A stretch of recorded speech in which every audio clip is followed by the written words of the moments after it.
Pat had been down in Rome for some meetings. This was between the third and fourth sessions of the council. And there'd been a pretty torrid meeting. It must have been at the Co-Percial Committee, I think.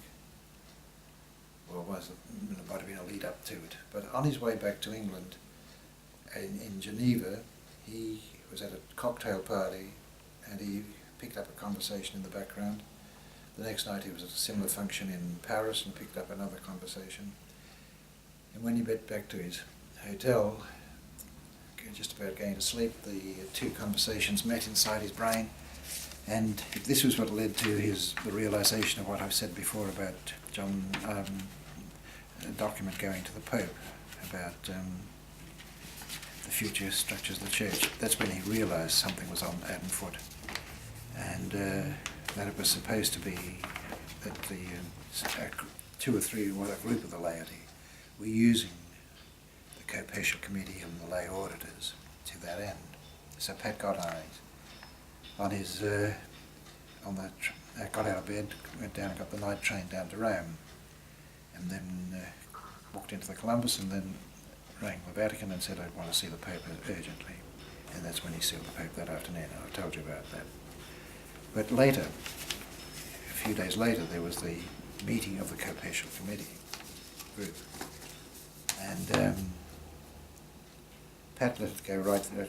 I think they were meeting for the best part of a week. But I wasn't there. I was at the uni at this stage.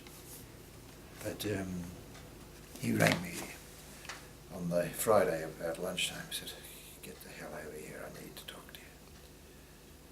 He'd raised with the group, "Did anybody know anything about this document that had gone to the Pope?" And everybody, no. And he went around and literally asked two or three other people whom he knew were from what the Pope had told him, were responsible. Everybody was denying it. And Pat said, "The situation in this room reminds me very much of a bird I understand exists in Australia. It flies around in ever-diminishing circles until it sticks its beak up its backside and then it finally disappears altogether. And everybody says, there's never been a bird here at all."